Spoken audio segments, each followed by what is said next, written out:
She found his second phone, hidden behind bathroom tiles for 3 years. She didn't confront him. She smiled. What she did next wasn't even illegal. Her name was Rachel. Married for 7 years to a man named Derek who everyone thought was perfect. The kind of husband who brought flowers every Friday. Who texted her sweet messages during lunch breaks. Who coached their daughter's soccer team on weekends. But Rachel had noticed something strange over the past few months. Derek's phone never left his side. Not even when he showered. One night she woke up at 3 in the morning and found him texting in the garage. He said it was work. She pretended to believe him. But the revenge was just beginning. What nobody knew was that Rachel wasn't just some heartbroken wife. She was a forensic accountant. A woman who spent her entire career following money trails and exposing hidden assets. And when she found that phone behind those bathroom tiles, she didn't just find messages. She found bank accounts, secret credit cards, a whole second life financed with money from their joint savings. Vanessa wasn't just some random affair. She was Derek's business partner in a real estate investment company. A company Rachel knew nothing about. For 3 years, Derek had been funneling money from their savings into properties he bought with Vanessa. Properties that were now worth over $2 million. And then karma showed up. See, Derek made a critical mistake. When he started this secret company, he needed someone to co-sign the business loan. Someone with excellent credit. So he forged Rachel's signature on the partnership documents. He figured she'd never find out. He figured wrong. Rachel spent 2 weeks documenting everything. Every transaction. Every forged signature. Every property address. She photographed every message on that hidden phone. But she didn't confront him. Not yet. Because Rachel understood something most betrayed spouses don't. Confrontation feels good for about 5 minutes. But a well-executed plan? That delivers satisfaction for a lifetime. She was building a case. Now here's where it gets interesting. Derek's mother, Patricia, was a retired family court judge. A woman who had spent 30 years watching men try to hide assets from their wives. And Patricia adored Rachel. Always had. What happened next shocked everyone. Rachel invited Patricia to lunch and showed her everything. Every forged document. Every secret account. Every message between Derek and Vanessa. Patricia went completely silent. Then she said 4 words that changed everything. Quote, "He's just like his father." End quote. See, Derek's father had done the exact same thing to Patricia 40 years ago. Hidden assets. Secret business. Forged documents. Patricia had lost everything in that divorce because she didn't have proof. But her daughter-in-law? Her daughter-in-law had a mountain of evidence. And a forensic accountant's understanding of exactly how to use it. Patricia didn't just support Rachel's plan. She helped architect it. 2 weeks later, Patricia invited Derek over for Sunday dinner. Just mother and son. A casual catch-up. Patricia knew her son. Knew he always used the same password pattern for everything. His college football jersey number combined with his childhood dog's name.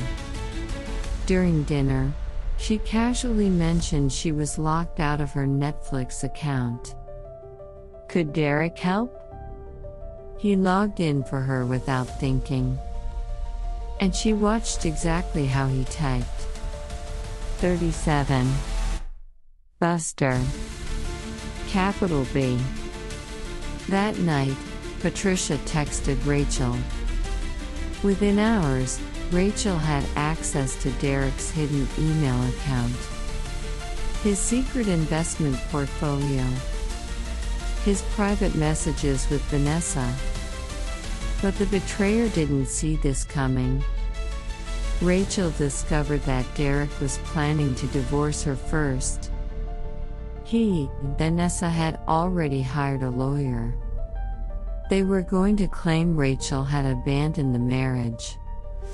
File while she was visiting her sister next month. Then claim she had no knowledge of, or entitlement to the real estate business. Their plan was to leave her with nothing. The house, the savings, the retirement funds. All of it would go to Derek and his new business partner/girlfriend. But here's where the story takes a turn nobody expected. The tables were about to turn. Rachel didn't just plan to expose Derek. She planned to take everything he thought he was going to steal from her. And it all started with one phone call. To Vanessa. Think about that for a second. She called the other woman. Not to scream. Not to threaten. But to make a business proposition. See, Rachel had discovered something in those emails that changed everything. Derek wasn't just cheating on Rachel. He was cheating on Vanessa too. There was a third woman. A younger associate at his office named Morgan. And he'd been promising Morgan the same future he'd promised Vanessa. The same beach house retirement. The same investment portfolio split. The same lies. When Rachel showed Vanessa the proof, the messages between Derek and Morgan, the hotel receipts, the jewelry purchases on the secret credit card, Vanessa didn't just believe her. Vanessa was furious. And a furious business partner with access to all the company documents? That's exactly what Rachel needed. Over the next 6 weeks, Rachel and Vanessa worked together on what they called Operation Boomerang. And this is where it gets good. Vanessa had signing authority on all the business accounts. Rachel knew exactly how to restructure the company to protect the assets from Derek's control. They hired the best forensic attorney in the state. A woman Patricia personally recommended from her years on the bench. The plan was surgical. First, they documented every instance of fraud Derek had committed. The forged signatures, the misappropriated marital funds, the tax irregularities on properties he'd hidden from the IRS. Then Vanessa, as the legitimate business partner, began transferring assets to a new holding company. One that Derek had no knowledge of and no claim to. Because here's what Derek didn't understand about partnership law. When you forge someone's signature to make them a partner, they actually become a legal partner. With all the rights and protections that entails. Rachel owned 40% of a $2 million real estate portfolio. Legally. But wait. The best part is coming. Derek had planned a huge birthday celebration. 200 guests. Rented out his favorite steakhouse. Vanessa was supposed to give a toast about their successful business partnership. Rachel was supposed to be out of town visiting her sister. The party started at 7. By 7:15, Derek was surrounded by friends, colleagues, and family. His mother Patricia was there, smiling warmly. At 7:30, the doors opened, and Rachel walked in, followed by Vanessa, followed by the county sheriff. What they did next was legendary. The sheriff served Derek with divorce papers, a civil lawsuit for fraud and forgery, and a notice from the IRS about unreported income on his secret properties. In front of everyone he knew. His boss, his coworkers, his golfing buddies, his church friends. But that wasn't even the worst part. Rachel had prepared a slideshow. And Vanessa? She played it on the restaurant's big screen. Every text message to both women. Every lie exposed. Every promise he made to Vanessa played alongside the identical promise he made to Morgan. Patricia stood at the restaurant door, arms crossed. Quote, "I lost everything to a man just like you 40 years ago. But my daughter-in-law? She's smarter than both of us." End quote. The divorce was finalized 3 months later. Because of the documented fraud, Rachel received 70% of all marital assets. Because of the forged partnership documents, she legally owned 40% of the real estate company. A company that Derek no longer had any control over, since Vanessa had restructured it during Operation Boomerang. His total take? The clothes on his back, and a legal bill that would take him years to pay.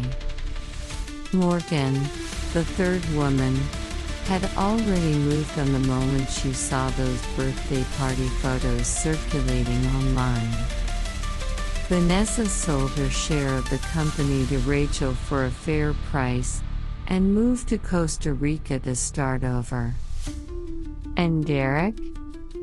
Last anyone heard, he was living in his college roommate's basement, working as a car salesman. His credit destroyed. His reputation shattered.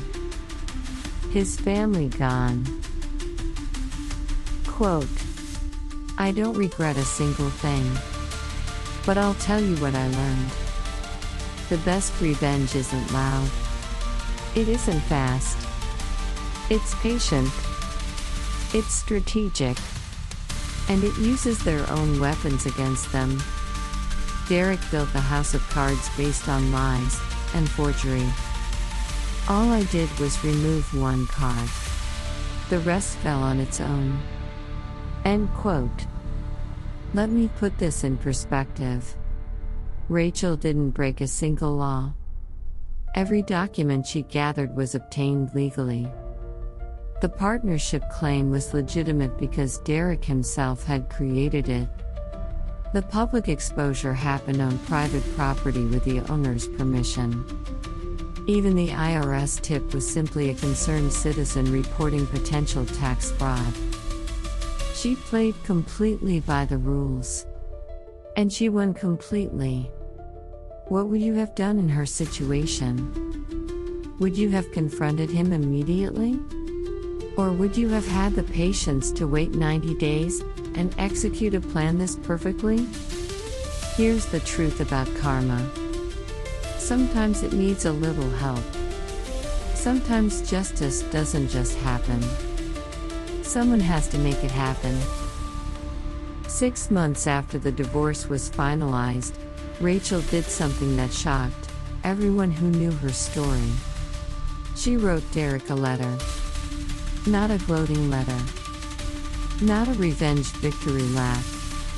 A letter that simply said, quote, "I hope you find whatever was missing in you that made you think this was okay. I hope you become someone your daughter can be proud of someday. I'm not waiting for your apology. I've already moved on." End quote. See, that's the thing about real revenge. It's not about destroying the other person. It's about reclaiming your own life. Rachel could have spent years being angry. Could have let the betrayal define her. Instead, she handled it. Then she let it go. Her daughter started therapy to process the family changes. Rachel used her share of the real estate profits to start her own forensic accounting firm. One that specifically helps women discover hidden assets during divorces. She turned her pain into purpose. And Derek? He actually did respond to that letter. 2 years later.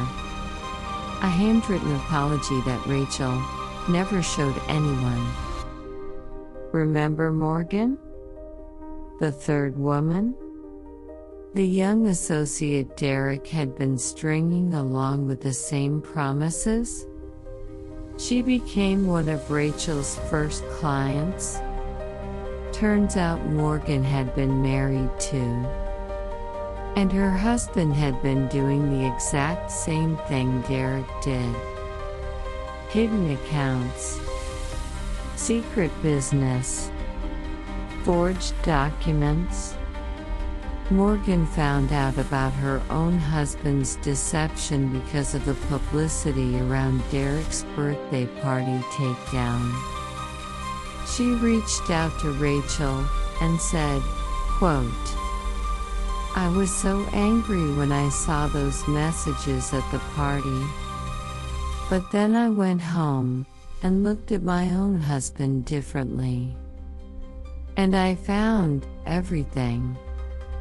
End quote. Rachel helped Morgan execute her own legal revenge. Different details, same outcome. Justice served. Think about that. Rachel's revenge didn't just save herself.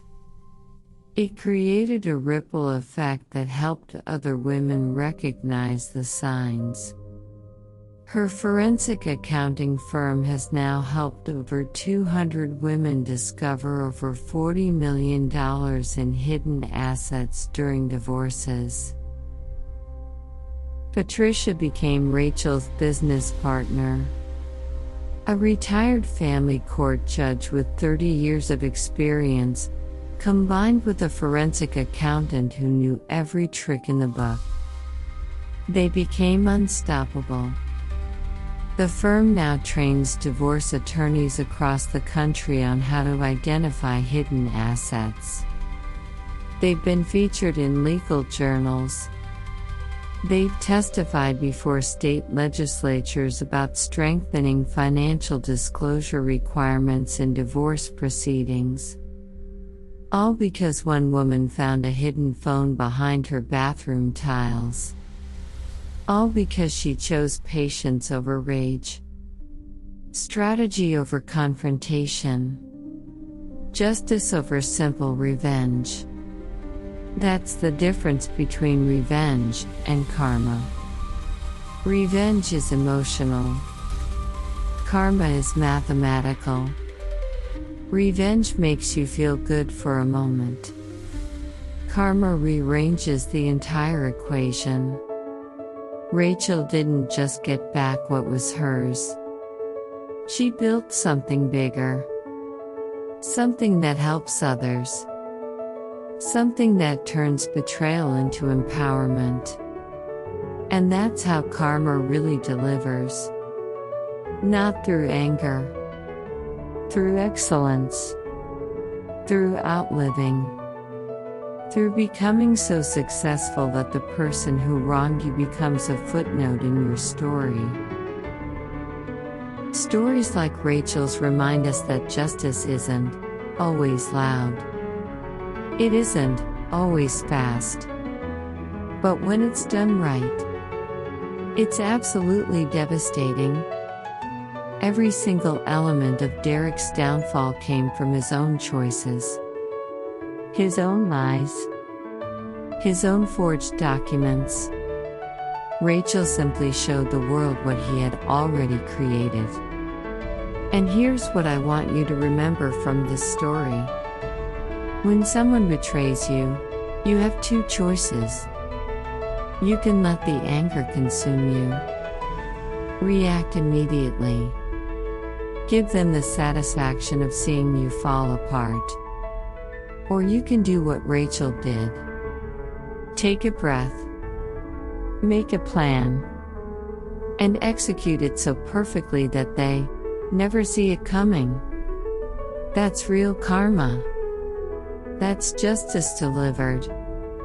Now I want to hear from you. What would you have done in Rachel's situation? Would you have confronted Derek immediately? Would you have had the patience for a 90-day plan? Drop your answer in the comments. And if you know someone who needs to hear this story right now, share it with them. Because sometimes the best revenge is simply showing someone that karma always catches up. That's how karma delivers. Not through anger. Through excellence. Subscribe, and hit that bell so you never miss the moment justice gets served. And drop a comment with your own revenge story. The most satisfying ones might be featured in our next video. Karma never forgets. Neither do we.